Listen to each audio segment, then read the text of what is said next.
And now for the second video of Jane. Oh boy, just like me, she does not stop talking and her route just doesn't seem to want to end.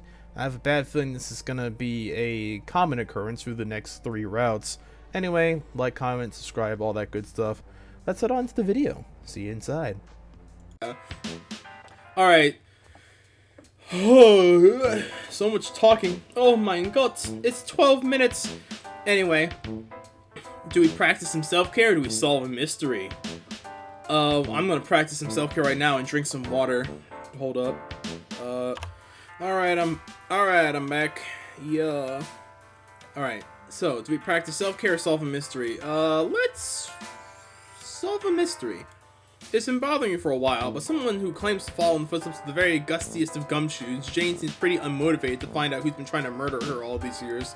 Perhaps you should use this as a means at your disposal to finally put all these mysteries to rest once and for all. You suggest to Jane that maybe you should try to ascertain who the parcel was sent by. By whom was the parcel sent? What? Grammar, silly, it's very important.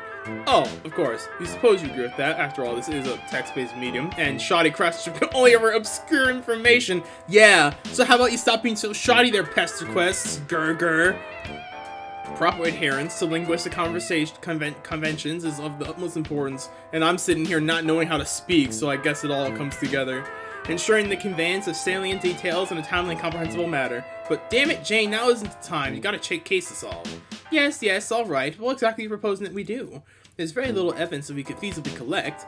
The two of you look forlornly out the window again. Down to whatever the mailbox should be. Jane is right. That avenue of investigation went up in smoke a few minutes ago. The investigation has barely gotten started and the trail's already gone cold in a blazing ball of fire. I'd suggest asking if the mail office is similar, but I don't suppose they know anything detailed about the package's origins. It's not like regular mail workers have access to that kind of information. To make matters worse, the mail is one of the few public service Crocker Corp doesn't particularly own, so I wouldn't be able to pull any strings. I don't suppose there was anyone watching at the time the bomb was placed either. You have to admit, the possibility seems somewhat remote, but that gives you an idea. If you aren't any witnesses to hand, why not make some yourselves? What? Bribe someone to falsify testimony or similar? That's certainly a novel way of going about it. Jane seems to be giving it a lot more thought than you would have expected, but in any case, that wasn't at all what you meant. You explained to Jane that far from merely being able to transportalize between any two physical locations, you also possess the ability to time travelificate to any point in the past or future. Not to be rude, considering you did just save my life and everything, that does sound more than a little far-fetched.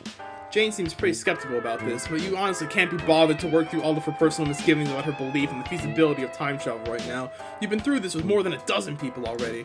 You decided to take a more proactive approach, seizing is believing after all. You grab a wrist and zap back in time. This is the bad route. I can feel it.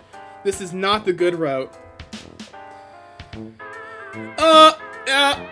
This is not a good idea. No, when you meet your other self, you either have to kill each other or the world explodes. Jane meets past Jane. Jane meet past Jane. Jane meet future Jane. You trust that this will suffice as evidence? I don't. Alright, moving on. You apparently find next to the bush that you hid behind earlier and take refuge in it once again. A conveniently abandoned wristwatch on the ground nearby indicates that you have traveled an hour or two into the past. No sign of the white cat yet. The mailbox is there in all its beautiful and unexploded majesty, but it stands empty as of right now. This is perfect. All I have to do is now see what the truth to come see. See Jane? Isn't this exciting? Jane? 911, what's your emergency? Please note that misspelled apostrophes on the stop signs do not constitute an emergency. And, Lon, help! I'm stuck in the past! Lamau, yes! What was it just tipped you off? What's the fact that nobody else talks like it's 1920s? No, I mean, this is higher, literally. I'm quite literally stuck in the past in a temporal sense. Oh, wait, gee, wait, really? Who told you that? Was it TT? I bet it was TT. Yoinking my thunder, goddammit, Strider! No, you're not listening to me. I have been transported back in time by a mysterious entity who recently saved my life from yet another ridiculous assassination attempt. Oh, okay. Damn, false alarm, I guess. Wait, G-Cat can time travel now? No, this is a different mysterious entity and they don't seem related to the God Cat as far as I can tell. They rescued me from a parcel bomb in a mailbox a short while ago and have since taken it upon themselves to help find out who's responsible. They're remarkably enthusiastic about the issue, almost as if they were their civic duty somehow. So, a number of mysterious abilities, imminent knowledge of mail safety, and a compulsion to aid random citizens. You sure this person isn't just your mailman, Janie? I mean, who knows what kind of magic those little guys can pull off? I'm pretty certain they have absolutely nothing to do with the profession of mail delivery in any practical sense. Anyway, the point is, now we're an hour in the past from our perspective, waiting for the perpetrator to place a bomb that, not a few minutes ago, threatened to blow me up to Kingdom Come. It's all a bit much to take in. I forgot. They are kids. Despite all the bullshit in the later half of Homestuck, they are just kids. So, it makes sense that they get overwhelmed by shit. That's my bad. Whoopsie. Whoopsie doodle. It's all much to take in. Well, shucks Buster indeed. While Jane has busied herself with something on her phone, you've been keeping a lookout for anything suspicious. So far, nothing has happened, but now just out of sight, you can hear your telltale sound of a vehicle approaching. You quickly elbow Jane to get in the ribs to get her attention, and two of you peek your head sensitively on the bush. You watch as the unassuming van pulls up outside the house. You keep watching as an unremarkable person gets out and carries a small pile of mail over the mailbox, totally unsuspiciously. From this distance, you can't really make out anything about them at all. This isn't nearly as helpful or informed as you had hoped. This is no good. We can't see anything from all the way over here. I think we might have to resort to one of the more advanced tactics in every detective's arsenal. I propose that we accost this delivery worker, tie them up, and then scrupulously interrogate them for any information they might have. Huh? You guess that could work? What? Jane seems remarkably unconcerned with the ethnical qualms inherent in assaulting a public servant, and at some point you would have found this extremely alarming, but after a few months of Alternia, you are so accustomed to this kind of thing that you thought of actually disagreeing doesn't even occur to you. No, she is a human, and the fact that this is the first thing that came up is very worrying. What the fuck? This is very unethical. Jane gets into position and you to lead the charge. You reach your hand into the tear reality, rummage around for a moment, retrieve a long length of rope from somewhere in Terezi's hive. Hopefully she won't miss it. You mutter a quick prayer of apology to the guardian deities of mail workers everywhere, and then, now! The two of you leap from your hiding spot to tackle the hapless stranger just there about to climb back into the van. Have at you! Jane is brandishing her trusty spoon as threateningly as any sword. The poor defenseless postman is taken completely by surprise and topples to the ground. You quickly tie their arms and legs and then zap all three of you back out of sight behind the bushes again. Then Jane sets to work. She fixes your captive with a cast iron stare and with ruthless efficiency begins to rattle out a relentless stream of astute and insightful questions. Her tongue is like a whip, beating her quarry into submission. You watch in silent horror as she verbally dismantles this unfortunate soul, piece by fearful piece. It's like watching a dozen interrogation scenes from a dozen gritty crime dramas and noir detective flicks all at once. She pretends to smoke an invisible cigar at one point, seemingly without noticing at all. You don't even have words for what she does with the spoon. Not the fucking comically large spoon!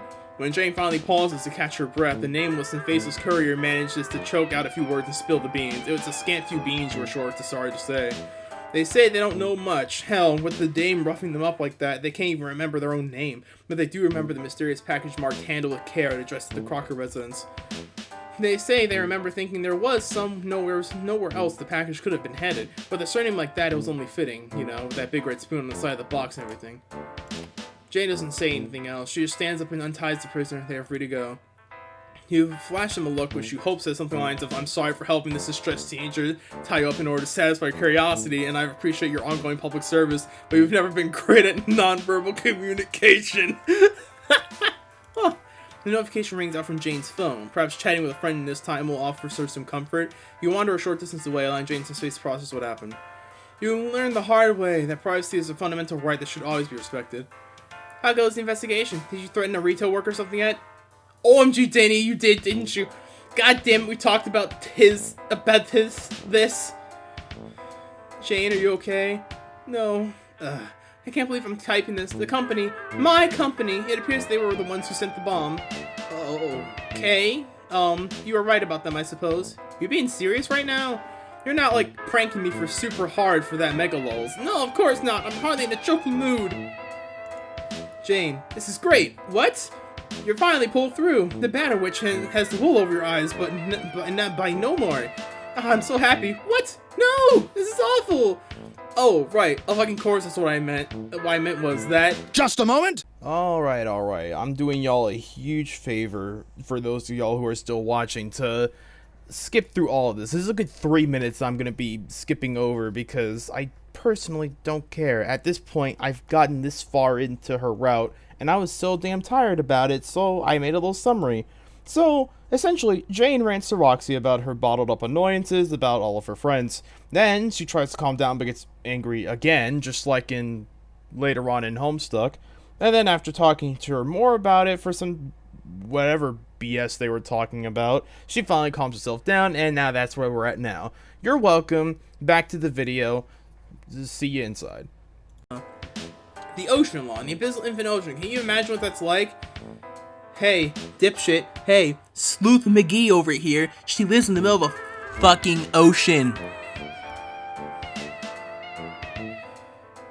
Fucking some sleuth you are, dipshit, dumbass, idiot. With the third and final huff, Jane slumps down on the ground, visibly deflated. Holy fuck, I'm fucking tired of reading this, bro. My throat is sore. This recording's been going on for 26 fucking minutes. Holy shit. All the tempest and fear is gone out of her, and now she's just sitting there gazing glumly at the wall, bubblegum pink on her screen. She seems utterly miserable. We want to comfort her, to offer solace and friendly counsel this trying time. There comes a moment in every teen's upbringing when she realizes that the globe-spanning multi-billion-dollar corporation which her birthright has also been responsible for some pretty shady and heinous nonsense, including multiple attempts on her own life. This is just part of growing up. But somehow you just can't find the words, and maybe it's not your place to comment anyway. Before I can think of something to say, Jane shakes her head and starts typing again. Alright, that's enough sitting around feeling all forlorn. I'm feeling pretty okay, actually. No, me, I was talking about myself. This new reality is one I simply have to accept. Oh, my God. Oh, my God, This is gonna take forever. This is gonna take forever. This was the good route, I think. Oh my God. I still have to accept. I'll talk about my feelings after this whole route's done. And no good being glum about it, especially not if it leads me to mistreat my nearest and dearest. It only took you insulting her, like, for a good 5 fucking minutes for you to realize that. Good job, Sleuth McGee, you dipshit. So I'm not going to be the leader of the whole worldwide big mega corporation. Big deal. There are better things to be applying my savvy towards. The friends who have my back, for instance. OMG, Janie, I'm loving this new enthusiasm. I don't know why I gave her that voice. I understand I've been remiss in my duties as of late, but the ends now. For once I had a duty to my heritage, I now have a duty to those who care about me. The call of leadership comes from elsewhere. OMG, yes, these words you type it. Meaningful, full of poignancy. Jane strikes a pose that looks at once determined, bold, fearless, and resolute, and all the while still typing fiercely away on her mobile. It just goes to show how hard she must be trained for a moment like this. And so, for my first act, responsible friend, my eyes unclouded by sugary haze and hood perfect. I say that it's here, the game which you're calling to your stuffs today. Yes, hell yeah, yes. Think I've rather gone off the idea of games altogether, have you? Specifically the game. Hell fucking wait, what? The Alpha. I decided I'm not going to participate. It's a Crocker Corp product, and it's clearly part of some grand evil scheme or another. It'd be possibly suicidal to consider playing it at this point. Well, yes, but what? There's no doubt in my mind about it. Furthermore, as your friend, and one who recently reminded her duty to care in this regard, I feel like I should strongly advise any of us playing it, or anyone at all for that matter. That's the spirit. Now that I think about it, it's our solemn responsibility to ensure that nobody ever gets their hands on this game. Just imagine the havoc it could wreak. We got 1 week before the Alpha is due to release. I'm certain we can think of some nefarious schemes to disrupt it. In the meantime, we work together as a team. I trust I'll be able to count your hacksaw skills in this endeavor. Sure. Completely accidental lack of excitement. My 6 skills are yours to command. I knew it. You're the best BFFs you could hope for, Heart. Jane clears her throat. Pockets her phone and seems to have reached some kind of conclusion. That chat looked from the outside like it was one huge emotional journey from start to finish. You're glad that Jane seems to be feeling better for having it, whatever they ended up talking about. Sometimes all I need is a friend to vent things towards in a healthy, productive manner. I should thank you again. Without your help, I may never have learned the truth. It's quite possible that I would have lived out the rest of my potentially very short life without another opportunity to see things for what they really were. I don't know how I should repay you. Since nothing today has changed the fact that Jane is ludicrously wealthy, you can think of a great number of ways that she could feasibly repay you, but that might just be pushing it a little too far all at once. So instead, you absolutely spin some yarn about this, what being friends are for, so on and so forth, yada yada yada, wada wada wada. There's a speech you've given many times before. Oh, she's got fire in her eyes, oh no! I've depended on you for a great deal, but I don't think it's time to force my own path on my own steam. I'll show the world that Jane Crocker can accomplish with naught but her own bare hands. Now, excuse me, I have existential crisis to avert. Oh, I guess that was the good ending. Existential crisis. Okay. Oh. Another 30 minutes have gone and passed me by. That was so wordy. I don't know what to do with it. I truthfully don't. It was so yap, yap, yap, yap, yap, yap. And I'm like, oh my fucking god. This is what it is with, in the alpha session of Homestuck as well. Where it's like, they just keep fucking, and it's all the same bullshit. I'm so, like, I don't give a fuck what the purpose of the talking is. They could be talking the most profane bullshit imaginable, but it doesn't fucking matter. And you don't want to know why? Because this shit's boring. And if it's not boring, we have to listen to it through fucking Roxy's typing quirk. That shit makes me want to fucking cry. It's just so much. It's so much yap, yap, yap, yap. And they just don't get to the fucking point. They just don't get to the fucking point, bro. I'm so tired of it. Oh, it's so annoying. And I have to read through it. I did this with Homestuck as well, because I'm psychotic. And I read through it out loud to nobody in particular. My throat hurt then. Shit hurts now. I was thinking, oh, I'm gonna do everyone's fucking route and end Pesterquest today. That's not gonna fucking happen. Holy shit. I got Thefry's done. Then I got Jane's done. But it's taken so much. It's taken so much out of me. My fucking voice just feels like it's shot. I hate this. Oh, I don't want to end, but Pesterquest is decent. I like it. It's just that, holy shit, it's so wordy at the end. I don't want the ending to leave me on a damp squib, because that just wouldn't feel right. Anyway. Oh, it's pain. My fucking nose and my mouth and my throat, it hurts. Anyway, all of my ramblings aside, talk about talking too much. Have a good day. Like the video if you enjoyed. Comment if you want to comment, you know, if you want me to, like, play anything or whatever. I don't fucking know. Subscribe and hit the bell if you want to make sure that you're kept up to date on all of my uploads, whether it be memes, gameplay, or anything else otherwise. I'll see y'all sometime later. Peace out.